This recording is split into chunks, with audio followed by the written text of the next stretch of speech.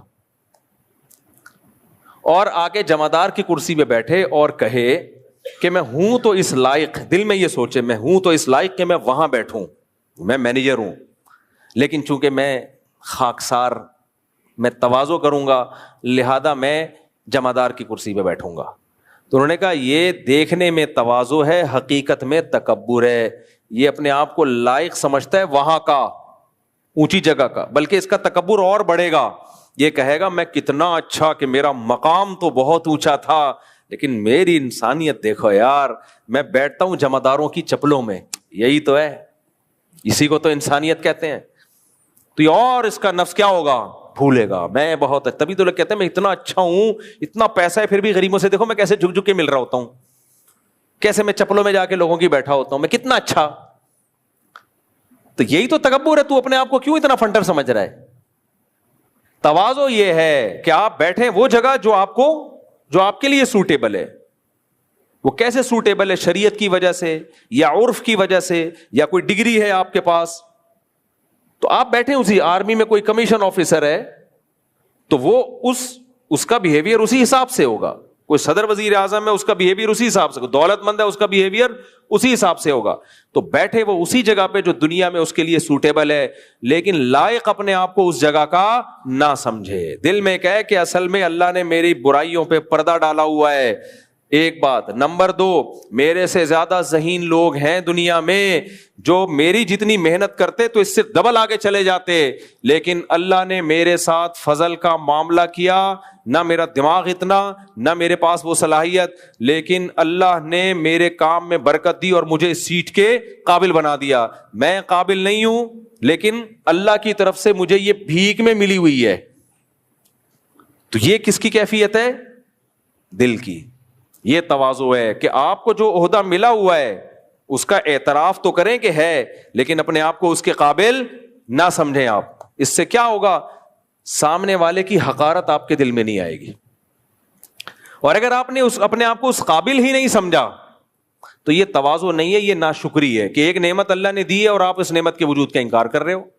بعض لوگ بڑے ذہین ہوتے ہیں, واقعی ذہین ہوتے ہیں, لوگ ان سے کہتے ہیں یار تم بڑے ذہین آدمی ہو, تو جو تکلف والے ہوتے ہیں کہتے ہیں نہیں میں کہاں, میں تو بے وقوف پرلے درجے کا احمق ہوں. ان کو لگتا ہے ہم نے اگر مان لیا نا ہم ذہین ہیں تو یہ تکبر ہو جائے گا. نہ, اگر آپ ذہین ہو تو آپ بولو بھائی ٹھیک ہے اللہ نے دماغ دیا ہے, میں تو اس قابل نہیں تھا, یہ کس کی طرف سے نعمت مجھے ملی ہے؟ یہ اللہ کی طرف سے نعمت ملی.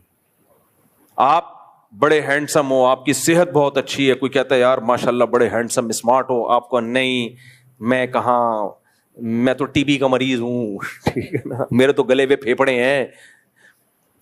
بھائی آپ بولو ٹھیک ہے یار اللہ نے, لیکن اللہ کا کمال ہے. تو اترانا نہیں ہے. جب انسان نعمت کو اللہ کی طرف سے بھیک سمجھتا ہے تو وہ نعمت کا شکر ادا کرتا ہے, تکبر نہیں کرتا. میں بار بار اس کی ایک مثال دیتا ہوں کہ کوئی فقیر آپ کے گھر میں آیا دھوتی بنیان میں, میلا کچیلا, نہ کھانے کو روٹی نہ پہننے کو کپڑا, آپ نے اس کو واش روم میں لے جا کے نہلا دیا ڈیٹول سے, اس کے دانت وہاں صاف کروا دیے ڈینٹسٹ سے, گٹکے کے نشانات ختم کر دیے, 3 پیس سوٹ ٹائی پہنا کے خوشبو چھڑک کے آپ نے اس کو بولا تشریف لے جائیں اور آئندہ اسی حلیے میں گھومنا. تو وہ اعتراف کرے گا کہ اب میرا ڈریس اچھا ہے. اگر اب اس فقیر کو کوئی دوست کہے یار آج تو بڑا کیوٹ سا لگ رہا ہے, اور وہ جواب میں کہے نہیں میں کہاں, میں حقیر, تو اس کو غصہ نہیں آئے گا جس نے یہ نعمت دی ہے آپ کو؟ کیا خیال ہے؟ جس نے 3 پیس سوٹ ٹائی پہنا دیا اس کو غصہ نہیں آئے گا؟ کمبخت اتنی محنت ہوئی ہے تیرے اوپر, ابھی بھی کہہ رہا ہے میں فقیر, لا واپس کر میری پتلون. غصہ آئے گا کہ نہیں آئے گا؟ ٹیلر نے آپ کے لیے خوبصورت کپڑے بنا کے دیے, ٹیلر کہے گا کیسے لگ رہے ہیں, حقیر فقیر. اس کو غصہ آئے گا نا ٹیلر کو, یار تو بول میں اچھا لگ رہا ہوں. بیوٹی پارلر میں دلہن گئی اور بیوٹی پارلر والے نے جتنے ڈبے تھے سارے کیا کر دیے. آج کل ڈسٹیمپر پہ اتنا خرچہ نہیں ہو رہا نا جتنا بیوٹی پارلر میں ہو رہا ہے. پورے ڈبے شبے سب ختم, ساری کمپنیاں کہ جتنے میک اپ تھے استعمال کر لیے. اب وہ بیوٹی پارلر والی چاہے گی کہ لوگ دلہن کی تعریف کریں.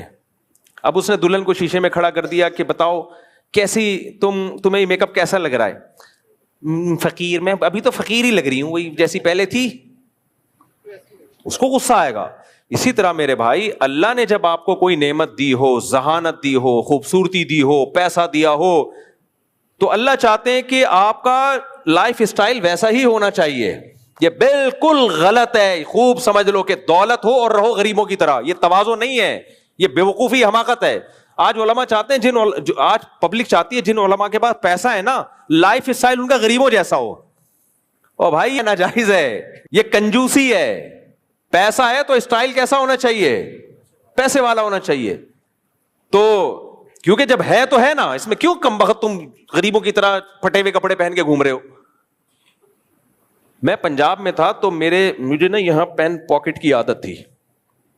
میں نے پین کے لیے نا, وہ پین نہیں تھا اتفاق سے جیب میں, تو وہ کسی نے کہا یہ آپ کے کپڑے یہاں سے پھٹے ہوئے ہیں. میں نے کہا نہیں پھٹے ہوئے نہیں, یہاں میں نے اس میں سوراخ ہے پین لگانے کے لیے. کہتے ہیں اچھا, میں سمجھا سنت کی وجہ سے پیوند لگایا ہوا ہے آپ نے. میں نے کہا واہ واہ, سنت کی وجہ سے کیا لگا, کپڑے پھاڑ کے پیوند لگائے ہوئے, کیونکہ پیوند زدہ کپڑے پہننا سنت. میں نے کہا بھائی اگر پیوند زدہ کپڑے پہننا سنت ہے تو پھر تو 2 چادریں ہوں, اور پھر چپل بھی جو ہے, جو نبی کی چپل تو بہت سادہ تھی, پھر خوراک بھی, ہم کیا نبی کی والی خوراک کھا سکتے ہیں؟ ایک ٹائم کھایا اگلے ٹائم بھوک, اور جو کھایا وہ بھی ایک ڈش, کبھی کھجور کھا لی کبھی جو کھا لی, بس یہ. تو نبی صلی اللہ علیہ وسلم کے جسد اطہر پہ جو آپ کا جو لباس تھا اس پہ پیوند اس لیے تھے کہ آپ اچھا لباس خریدنے کے آپ کے پاس پیسے نہیں تھے. آپ کہہ سکتے ہو کیوں نہیں تھے, اس لیے کہ نبی نے اپنے لیے غربت کو پسند کیا تھا, تو آپ رکھتے ہی نہیں تھے پیسے. کیا مطلب, صبح پیسہ آیا, شام سے پہلے سارا پیسہ صدقہ, بچا ہی نہیں ہے کہ کوئی اپنے لیے نیا جوڑا خریدیں. تو اتنا ظرف اگر ہمارا ہے کہ ہم پیسے, نبی مالدار ہو کے بھی آپ نے مسکینی اختیار کی ہے نا, پیسہ رکھا ہی نہیں ہے. صبح آیا تو شام تک, شام سے پہلے سارا کیا ہو گیا, خرچ. تو نبی نے تو اپنے لیے یہ لائف اسٹائل منتخب کیا ہے. کیوں کیا؟ یہ شریعت میں اس کا حکم نہیں ہے. اگر حکم ہوتا تو سب صحابہ کو آپ اسی طرز زندگی کا حکم دیتے, یہ اسلام کا حکم ہوتا. کچھ چیزیں پیغمبر کے ساتھ خاص ہیں, اس میں ہمیں نبی کو فالو کرنے کا حکم نہیں ہے, بلکہ اجازت بھی نہیں ہے کہ ہم نبی کو فالو کریں. کیا مطلب, کچھ چیزیں نبی کے ساتھ خاص ہیں. ہم روزہ رکھتے ہیں صبح صادق سے لے کے غروب آفتاب تک, سورج غروب ہوتے ہی ہم پر لازم ہے کہ ہم افطار میں جلدی کریں, مگر نبی نے تو 24 گھنٹے کا روزہ رکھا ہے. صحابہ نے بھی رکھنا شروع کر دیا, آپ نے صحابہ کو منع کیا, فرمایا یہ حدیث کا مفہوم کہ یہ میرے ساتھ خاص ہے, تمہیں اس کی اجازت بولو نا نہیں ہے. کچھ چیزیں اللہ نے نبی کے ساتھ خاص رکھی ہیں. 4 سے زیادہ شادیوں کی اجازت کس کو تھی؟ پیغمبر کو تھی, ہمیں اور آپ کو ہے نہیں. اس میں حکمتیں تھیں, مصلحتیں تھیں, اللہ نے آپ کو اجازت دی. اسی طرح بغیر مہر کے نکاح میں اور آپ نہیں کر سکتے, نبی کو اجازت تھی. اسی طرح میں اور آپ اہل کتاب کی عورتوں سے نکاح کر سکتے ہیں, کر تو نہیں سکتے, کتاب والی سے نہیں کر سکتے, مسلمان سے نہیں کر سکتے, اہل کتاب سے کہاں سے؟ بہرحال شریعت نے اجازت دی ہے. لیکن پیغمبر کے بارے میں راجح قول یہ کہ اہل کتاب کی عورتوں سے آپ کو نکاح کی اجازت نہیں تھی. تو بہت سارے حکام میں نبی کو خاص کیا گیا ہے, بہت سارے نہیں, چند حکام میں.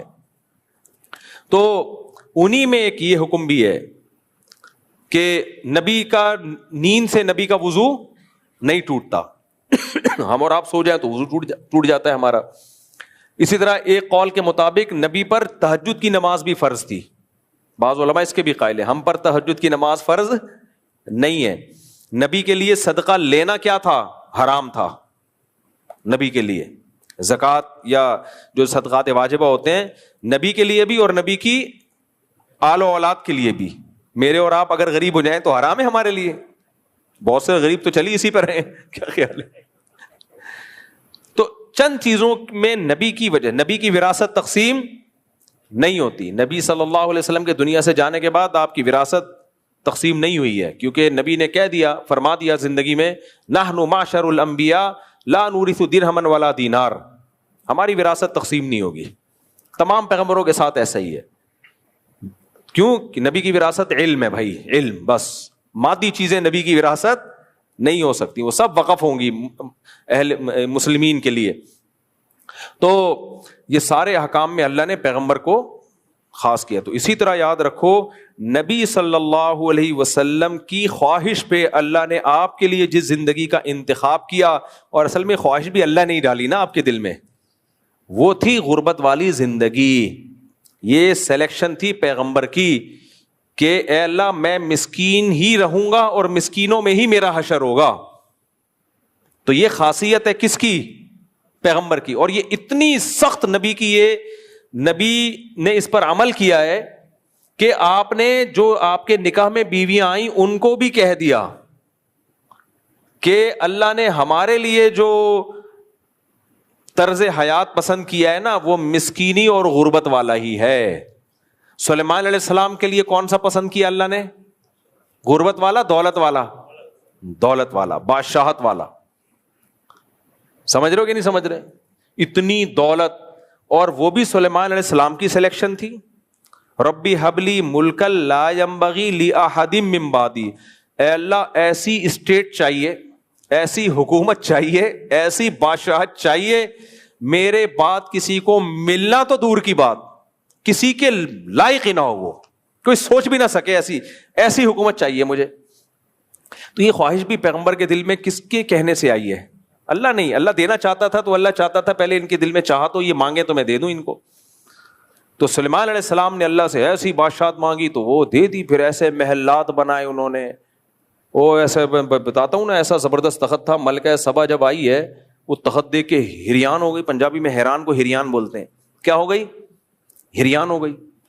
اور جب وہ ان کا فرش دیکھا محل کا، وہ سمجھی کہ موجیں ہیں پانی کی. وہ ایسا VIP قسم کا انہوں نے فرش بنایا تھا کہ وہ ایسا لگ رہا تھا پانی کی لہریں، شیشے سے بنایا تھا. کون سی ٹیکنالوجی استعمال ہوئی ہوگی اس زمانے میں، واللہ عالم. تو وہ سمجھی کہ پانی ہے، اور پائن سے اوپر کر لیے کہ تالاب میں، پول میں پاؤں نہ بھیگ جائیں. انہوں نے بتایا یہ پانی نہیں ہے، یہ کیا ہے؟ بھائی سادہ سیمنٹ کا فرش بھی تو بنا سکتے تھے نا بھائی، ریت بجری لاتے، بلکہ اینٹیں لگا دیتے گاؤں دیہاتوں میں جیسے، بلکہ ہمارے انڈا گوڑ والی سڑک بنا دیتے. کچھ ہے ہی نہیں، سڑک ہی نہیں ہے. اس کو ہم پیار سے سڑک بولتے ہیں. یہ دیکھ لو سامنے، یہ جو سامنے ہے اس کو سڑک بول سکتا ہے کوئی انسان، لیکن ہم پیار سے اس کو کیا بولتے ہیں؟ سڑک. اس امید پہ کہ شاید بولنے سے کچھ برکت ہو جائے. جیسے ایک آدمی جو تھا نا، وہ اپنے باپ کے فضائل بیان کر رہا تھا کہ میرا باپ بہت سخی تھا. یار موضوع نہیں جائے دائیں بائیں. ایک آدمی کہتا ہے میرا باپ بہت سخی تھا، حلیم کی دیگ بنا کے تقسیم کرتا تھا. لوگوں نے کہا یار حلیم کی دیگ ہر مہینے، کہہ رہے ہر مہینے دنادن دیگیں بنتی تھیں اور تقسیم. اس نے کہا اچھا یار اتنی دیگیں کیسے بنتی تھی؟ کہہ رہا ہے بھائی 11 دانے چنے کی دال دیگ میں پانی ڈالا، 11 دانے چنے کی دال، 11 دانے وہ جو بھی دالیں والے، 11 دانے جو کے، 11 دانے گندم کے، کوٹ کے ڈال دیا اس میں. کہتا ہے بھائی یہ کون سا حلیم بن رہا ہے؟ کہہ رہے گوشت زیادہ ڈالتے تھے. گوشت؟ اچھا گوشت زیادہ ہوتا تھا. گوشت کتنا ہوتا تھا؟ کہہ رہے ایک پرچی پہ لکھا 1 من گوشت، اور پرچی ڈال دی، اسی سے ٹیسٹ آ جاتا تھا. پرچی کے بھی کہتے ہیں نا لوگ، کہتے ہیں اثرات ہوتے ہیں، تبھی تو اسے تعویذوں میں پڑھتے ہیں لوگ. پرچی ڈال دی، اسی سے ٹیسٹ آتا تھا، اور وہ دے دنادن. تو واقع آگے بھی ہے، لیکن وہ آگے پھر وہ مزیدار نہیں. وہ کہتے تھے بانٹتے کیسے تھے؟ کہتے تھے وہ فلیٹوں میں بانٹتے تھے، تو اس میں طریقہ یہ ہوتا تھا کہ ہیلمٹ پہن کے نا اس میں بم ڈالا، وہ بم سے دیکھ پھٹی اور وہ دھڑ دھڑ دھڑ اڑ کے حلیم چاروں طرف گھروں میں پھیل گیا. یہ زیادہ ہو گئی میرا خیال. خیر ٹھیک ہے. تو جتنی پہلے جو پھینکی تھی وہ ہم افورڈ کر سکتے تھے، اس لیے وہ میں نے دلچسپی سنا. اگلی جو ہے نا وہ تھوڑی کیا ہو رہی ہے، وہ لپیٹنے میں آ نہیں رہی ہے، ٹھیک ہے، وہ زیادہ ہو رہی ہے.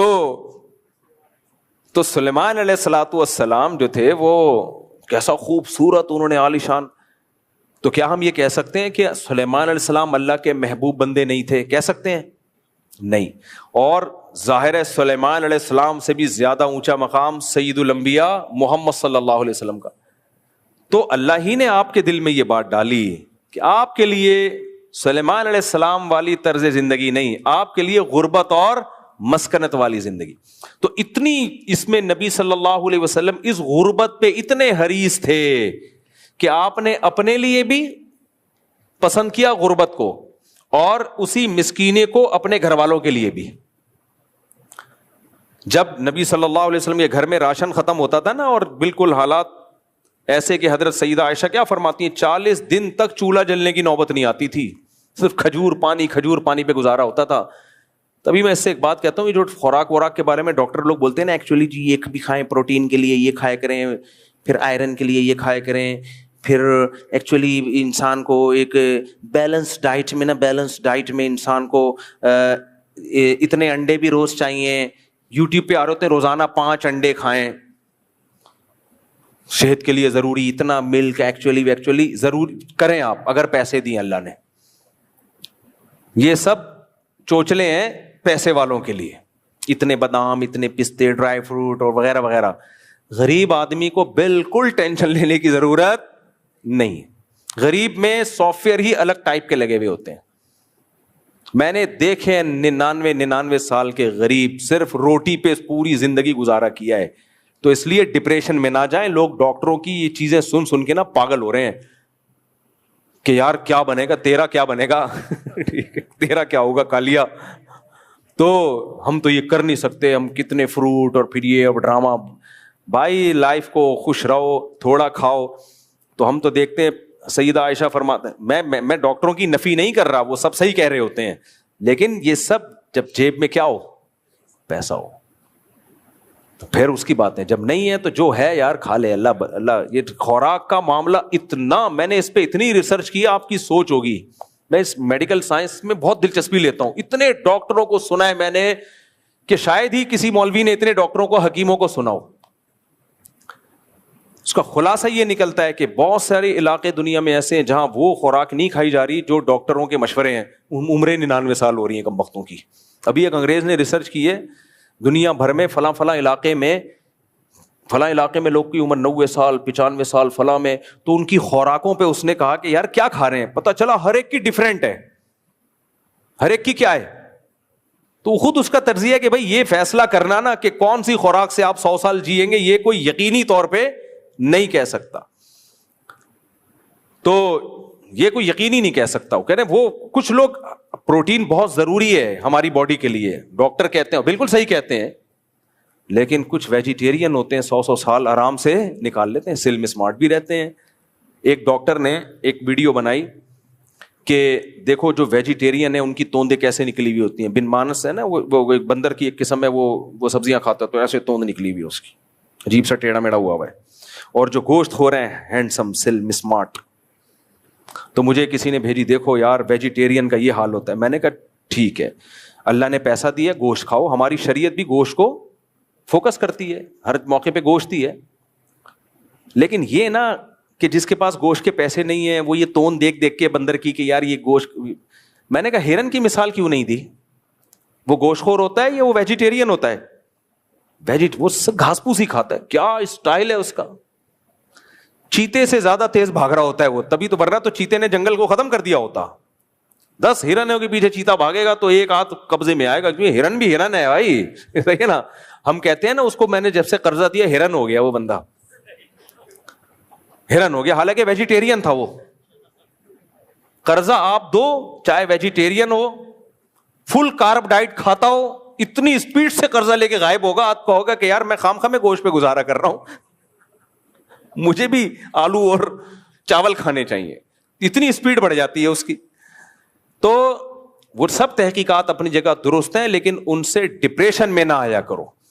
اللہ نے ہر شخص کی باڈی میں ایک سافٹ ویئر انسٹال کیے ہوئے ہیں. باڈی میں جو بھی جاتا ہے نا, باڈی اس حساب سے اپنی مرضی کی چیزیں نکال لیتی ہے, وہ خود کشیدتی ہے. وہ ایسا سسٹم بنایا ہوا اللہ تعالیٰ نے. تو اس لیے بہت زیادہ ڈاکٹروں کی یوٹیوب کی تحقیقات میں نہیں آیا کرو. تھوڑا بہت آیا کرو, جیب میں پیسے ہیں تو ٹھیک ہے بھائی, پھر لو کارب ڈائٹ بھی کھاؤ. ویسے تو بس ایک بات کر دوں, اپنی خوراک سے نا چینی کم کر دو, بس بیسک چیز, گھوم پھر کے یہی آؤ گے. میٹھا کیا کر دو اپنی زندگی سے, اور یہ بیکری آئٹم اور میٹھا ختم کر دو بس. یہ تو فرض عین ہے. اس کے بعد پھر جس کو اللہ نے, اس کے لیے پیسہ نہیں چاہیے, اس کے لیے تو پیسہ یعنی پیسہ نہیں ہوگا تو یہ کام آسان ہوگا. جب چینی شارٹ ہوئی تھی نا مارکیٹ سے, تو ٹی وی پہ خبریں آ رہی تھی, غریب آدمی کہاں سے چینی خریدے, ہائے ہائے ہائے غریب آدمی کیا کرے گا, مفتی صاحب بیان کرو. میں نے کہا بہت بہترین موقع مل گیا غریب کو چینی چھوڑنے کا. چینی کو سونے کے بھاؤ کر دینا چاہیے. چینی کو کیا کر دینا چاہیے, سونے کے بھاؤ. بہت فائدے مند, اس کو سستی نہ کرواؤ, اس کو مہنگا ہی کرواؤ چینی کو. خیر, تو کہاں سے کہاں بات چلی گئی. تو وہ میں عرض کر رہا تھا کہ سید الانبیاء صلی اللہ علیہ وسلم کے لیے ایسی غربت کا انتخاب کیا گیا کہ آپ کو حکم, آپ کی یہ طبیعت بنائی گئی کہ آپ نے بھی مسکینی والی زندگی گزارنی ہے, اور اپنی ازواج 40 دن گھر میں چولہا نہیں جل رہا. تو امہات المومنین نے پھر کیا کیا, نبی سے مطالبہ کیا کہ بھائی آپ جو مال غنیمت میں حصہ آتا ہے ہمیں اتنا حصہ دیں, وغیرہ وغیرہ, جس کی تفسیر میں ہمیں ڈیٹیل ملتی ہے. تو ہمارے نبی نے کیا فرمایا, دیکھو ہمیں حکم کیا دیا ہمارے نبی نے کہ اپنے گھر والوں کو عاشروہن بالمعروف. قرآن کہتا ہے عرف کے مطابق کیسے معاملہ چلانا ہے ان کے ساتھ. عرف, جس اسٹینڈرڈ کی آپ کی گھر والی کی لائف شادی سے پہلے کی تھی, ہی پوری کوشش کر کے کم سے کم وہ اسٹینڈرڈ آپ نے اس کو دینا ہے. اب کوئی کہے دیکھو نبی کی جب ازواج نے نبی سے مانگے پیسے تو نبی نے کیا فرمایا کہ تعالینا امتعکن واسرحکن سراحا جمیلا. ٹھیک ہے, اب مال غنیمت میں مال آئے گا تو میں تم سب کو اچھے خاصے پیسے دوں گا, لیکن اس کے بعد اسرحکن سراحا جمیلا, سب میرے نکاح سے کیا ہو جائیں گی, آزاد. سمجھ میں آ رہی ہے بات. ان کو اختیار دے دیا ڈیورس کا. کیا آپ کے پاس اب یہ آپشن ہے کہ یا تو اسی غربت میں گزارا کریں, جیسا میں ویسے ہی آپ نے بھی, ایک دن کھانا ہوگا ایک دن کھانا نہیں ہوگا. چولہا کبھی جل گیا تو قسمت ہے, نہیں جلا. سمجھ میں آ رہی ہے بات. تو روزہ رکھیں گے. نبی کی کیا سیرت ہے, جب گھر میں آتے امی عائشہ سے پوچھتے کچھ کھانے کو ہے, اگر کہہ دیتی ہاں ہے چلو بھائی لے آؤ کھا لیتے ہیں, اگر کہتی ہیں کہ نہیں ہے چلو روزے کی نیت کر لیتے ہیں بھائی. پھر جب بھوکا پیاسا رہنا ہے شام تک تو روزے کی نیت کر کے ہم ثواب ضائع کیوں کریں, نیت نہ کر کے ہم ثواب ضائع کیوں کریں. تو نبی نے ان کو کیا فرمایا کہ ٹھیک ہے بھائی, تو آپ کو میں طلاق کا اختیار دیتا ہوں. سب ازواج کو بلا کے الگ الگ اختیار دیا ہے کہ آپ کو بھی ڈیورس کا حق ہے کہ اپنے اوپر طلاق واقع کر سکتی ہیں, یعنی میرے نکاح سے آزاد ہو سکتی ہیں. آپ کو بھی, سیدہ عائشہ کو بھی, کیونکہ ان کی عمر کم تھی تو اس لیے ان کو آپ نے فرمایا کہ جلد بازی نہ کرنا, پہلے اپنے گھر والوں سے مشورہ لے لو, کیونکہ پھر بعد میں یہ آزمائشیں آئیں گی. یہ جو غیر مسلم لوگ کہتے ہیں نا کہ اتنی کم عمری میں سیدہ عائشہ سے شادی کر لی, بھائی سیدہ عائشہ کو ڈیورس کا حق بھی نبی نے دیا ہے کہ ٹھیک ہے آپ اگر سمجھتی ہو کہ آپ کا میرے ساتھ گزارا نہیں ہے تو آپ علیحدگی لے لو, اور جلدی فیصلہ نہ کریں, آپ کی عمر کم ہے, اپنے ماں باپ سے جا کے مشورہ لیں آپ. تو سیدہ عائشہ نے کیا فرمایا, افیک اشاور, آپ کے بارے میں مشورہ ہے, یعنی یہ آپ کو سوال کیسے کر لیا آپ نے ہم سے. یعنی ایک طرف فقر و فاقہ اور پیغمبر, اور دوسری طرف دولت. تو بھائی ہم فقر و فاقہ برداشت کریں گے, آپ کو کسی قیمت پہ نہیں چھوڑ سکتے. یہ سیرت زوردار تماچا ہے ان بےغیرتوں کے منہ پہ جو بار بار تانا دیتے ہیں کہ نبی کی عمر اتنی زیادہ اور کم عمر سے شادی کر لی. جن سے کی ہے وہ خوش ہیں, ان کو ڈیورس کا حق بھی دیا جا رہا ہے تو بھی کہہ رہے ہیں نہیں ہمیں یہ حق نہیں چاہیے, ہمیں آپ کے ساتھ رہنا ہے. اس سے پتہ چلتا ہے نبی نے اتنی 50 سال کی عمر میں سیدہ عائشہ جیسی کم عمر سے نکاح کر کے کیسا نبھایا ہے, کہ ان کی مینٹیلٹی کے حساب سے ایسا آپ کا بیہیویئر تھا کہ وہ ڈیورس کا رائٹ ملنے کے بعد بھی کہہ رہی ہیں مجھے غربت میں بھی آپ پسند ہیں. آج کسی کی بیوی ایسا کرے گی؟ جب کرے گی جب میاں میں کوئی الگ سے ہی سرخاب کے پر لگے ہوئے ہو بھائی, بہت ہی کوئی الگ ایکسٹرا آرڈینری ہو, ورنہ میرے اور آپ جیسے جو مارکیٹ میں میاں نارمل پیکنگ میں جو میاں مارکیٹ میں چل رہے ہیں, ان کے گھر میں اگر ایسے حالات آ گئے تو بیگم بولے گی ٹاٹا بائے بائے. ہم اگر کہیں گے نا دیکھو میں تو صرف ایک ٹائم کا ناشتہ کرا سکتا ہوں, وہ بھی بغیر پکا ہوا آٹا, کیونکہ چولہا ہی نہیں جل رہا نا, کھجور پانی, وہ بھی ایک ٹائم, دوسرے ٹائم کا مجھے نہیں پتا بھائی, ایسے ہی چل رہا ہے تو چلو, اور ساری زندگی ایسا ہی رہنا ہے. تو وہ, اور اگر علیحدگی چاہیے تو ٹھیک ہے, تو وہ کہے گی بھائی پھر بہتر کیا ہے, ہم تو نہیں گزارا کر. اگر وہ جذبات میں آ کے کہہ بھی دے گی نا نہیں رہنا ہے, تو 4 دن کے بعد پھر بولے گی نہیں رہنا, غلطی سے میں نے کہہ دیا تھا کہ رہنا ہے. تو امہات المومنین تو وہ فقر و فاقہ دیکھ چکی تھیں, تجربہ کر چکی تھیں, اس کے بعد انہوں نے کہا کہ نہیں ہمیں اللہ رسول چاہیے. تو یہ میں کیوں بتا رہا ہوں, یہ بتانے کے لیے کہ سید الانبیاء کی جو ایک طرف حضرت سلیمان علیہ السلام, شادی کس سے ہو رہی ہے, ملکہ, غالب یہی ہے کہ انہوں نے اس سے بھی جب اتنی ساری شادیاں پہلے سے تھی تو ایک اور کر لی ہوگی, اس میں کیا جا رہا ہے. تو ملکہ سبا وہ بھی ملکہ, اور عالی شان محل, تخت و تاج, جنات کنٹرول میں, وہ علوم کی وجہ سے نہیں جو عاملوں کے پاس ہوتے ہیں, اللہ نے علوم کچھ نہیں ہوتے عاملوں کے پاس, ان کے کنٹرول میں جنات ہوتے ہی نہیں, جنات نے ان کو کنٹرول کیا ہوا ہوتا ہے, یہ لوگ جنات کے کنٹرول میں ہوتے ہیں. تو یہ سارا آپ دیکھو کتنا دونوں کی طرز حیات میں بظاہر تضاد ہے نا, لیکن دونوں اللہ کے محبوب پیغمبر. اس سے صاف پتہ چلتا ہے بھائی کہ اللہ کو اس سے غرض نہیں ہے کہ تمہارے پاس دولت ہے یا دولت نہیں ہے, اور اللہ کو اس سے بھی غرض نہیں ہے کہ دولت رکھنا کوئی بری چیز ہے نا. اگر بری چیز ہوتی تو سلیمان علیہ السلام کو نہ رکھنے دیتا, سلیمان علیہ السلام کو نہ رکھنے, وہ بھی اللہ کے پیغمبر تھے. تو اور یہ بھی ہمیں پتہ چلتا ہے کہ نبی نے جو اتنی غربت رکھی ہے یہ نبی کی خاصیت ہے, امت کو اس کا حکم نہیں. اگر ہوتا تو حضرت عثمان کے 400 اونٹ تجارت کے مدینہ میں آیا کرتے تھے, نبی ان سے کہہ سکتے تھے عثمان میرے گھر تو فاقے چل رہے ہیں اور تمہارے شام سے 400 اونٹ مدینہ کی زمین کو ہلاتے ہیں, اتنے بڑے بزنس کی تمہیں کیا ضرورت ہے بھائی. تو صحابہ میں بڑے بڑے مالدار صحابہ, مغیرہ ابن شعبہ اتنے مالدار تھے, اتنے مالدار کہ انہوں نے نکاح کیا ہے نا 3 دن تک ولیمے کا لنگر چلایا ہے. 3 دن. ہمارا ولیمہ کیسے ہوتا ہے, ادھر ہی آ جاؤ, ہمارے گھر بھی نہ ہو, یہاں کے بیت الخلا بھی استعمال کرو. ویسے ہی اچھا ہو گیا ابھی شادی ہالوں کا جو کانسیپٹ ہے نا, پہلے 1 مہینہ پہلے جا کے پڑ جایا کرتے تھے, بیڑا غرق کر دیتے تھے میزبان کا. نبی صلی اللہ علیہ وسلم نے انتہائی شدید درجے کی غربت کو اپنے لیے پسند کیا. تو یہ کس کی خاصیت ہے, نبی کی. اگر یہ اسلام کا حکم ہوتا تو مغیرہ ابن شعبہ کو 3 دن تک لنگر چلانے کی اجازت نہ ملتی.